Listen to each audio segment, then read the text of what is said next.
Hi friends, இன்றைக்கி நம்ம பார்க்க போகிற டாபிக் வந்து உலக பொருளாதார வளர்ச்சிக்கும் விவசாய உற்பத்தி பொருட்களுடைய விலையேற்றத்துக்கும் உள்ள தொடர்பை தான் பார்க்க போகிறோம். 2020க்கு அப்புறம் வேர்ல்டு எக்கானமி எக்ஸ்பேண்ட் ஆக ஆரம்பிக்கும் போது oil, gas, steel, aluminium and coal ப்ரைஸ்லாம் ரைஸ் ஆக ஆரம்பிச்சிது. கூடவே சேர்ந்து அக்ரி கமாடிட்டி ப்ரைஸ் ரைஸ் ஆக ஆரம்பிச்சிது. வேர்ல்டு எக்கானமி எக்ஸ்பேண்ட் ஆகும்போது எக்கனாமிக் ஆக்டிவிட்டி கூடும்போது oil price, gas price rise ஆனால் அதுக்கு ஒரு ரீசன் இருக்குது. பட் வந்து அக்ரி கமாடிட்டி ப்ரைஸ் ஏன் ரைஸ் ஆகுதுன்னு எனக்குள்ள ஒரு க்யூரியாசிட்டி இருந்துச்சு. நான் அந்த க்யூரியாசிட்டிக்காக நான் போய் நிறையா தேடி படிக்கும்போது எனக்கு இன்ட்ரெஸ்டிங்கான விஷயங்கள்லாம் தெரிய வந்தது. அதை நான் உங்கள்கிட்ட ஷேர் பண்ணிக்கணும்னு நினைக்கிறேன். அக்ரிகல்ச்சர் கமாடிட்டியை பொறுத்த வரைக்கும் ரெண்டு காஸ்ட்டு முக்கியமாக அதில் தாக்கத்தை ஏற்படுது. ஒன்று இன்புட் காஸ்ட்டில் pesticide cost, fertiliser cost, labour cost மூணுமே தாக்கத்தை ஏற்படுத்துது. ஃபஸ்ட்டு பெஸ்டிசைட் காஸ்ட்டை பொறுத்த வரைக்கும் க்ரூடு டெரிவேட்டிவ்ஸ் நிறைய யூஸ் பண்ணுறதுனால பெஸ்டிசைட் காஸ்ட்டு கூடுது. செகண்ட் வந்து ஃபெர்டிலைசர் மேனுஃபேக்சரிங் வந்து நிறைய எனர்ஜி தேவைப்படும்.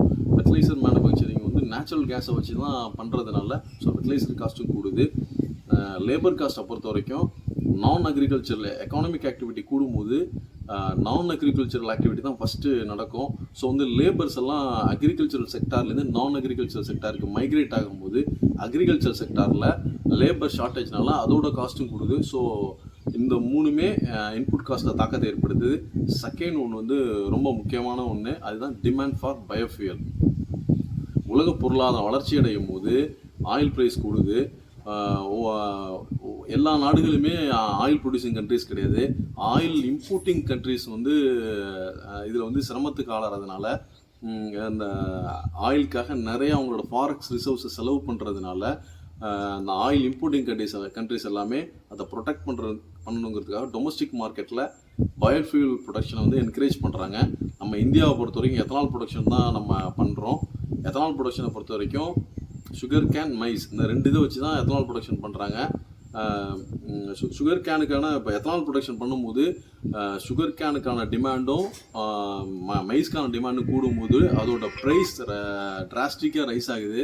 ஸோ ஃபார்மர்ஸ் எல்லாமே அந்த நல்ல விலை கிடைக்குதுங்கிறதுக்காக சுகர் கேனோட கல்டிவேட்டிங் ஏரியாவையும் மைஸோட கல்டிவேட்டிங் ஏரியாவும் கூட்டிடுறாங்க. அந்த டைமில் rice, wheat, other pulses and oil சீட்ஸோட கல்டிவேட்டிங் ஏரியா குறையுது. ஸோ ரைஸ், வீட், ஆயில் சீட்ஸோட கல்டிவேட்டிங் ஏரியா குறையும் போது சப்ளை ஷார்ட்டேஜ்னால அதோட ப்ரைஸ் ரைஸ் ஆக ஆரம்பிக்குது. ஸோ வந்து இது ஒரு ரிப்பிள் எஃபெக்ட் மாதிரி எல்லா ஃபுட் ப்ராடக்ட்ஸோட விலையிலையுமே தாக்கத்தை ஏற்படுத்துது.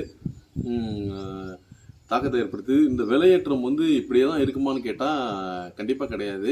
வேர்ல்டு எக்கானமி ஸ்லோ டவுன் ஆகும்போது இந்த ஃபுட் ப்ராடக்ட்ஸோட ப்ரைஸ் எல்லாம் வந்து மாடரேட் ஆக ஆரம்பிக்கும்.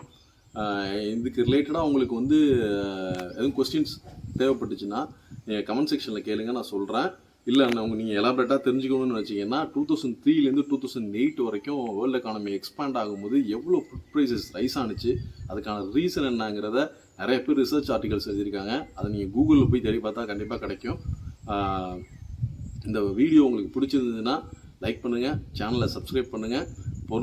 பொருளாதாரம் மற்றும் இன்வெஸ்ட்மெண்ட் ரிலேட்டடாக உங்கள் ஃப்ரெண்ட்ஸ் அண்ட் ரிலேட்டிவ்ஸ்க்கு இன்ட்ரெஸ்ட் உள்ள ஃப்ரெண்ட்ஸ் அண்ட் ரிலேட்டிவ்ஸ்க்கு இந்த வீடியோவை ஷேர் பண்ணுங்கள். தேங்க்யூ.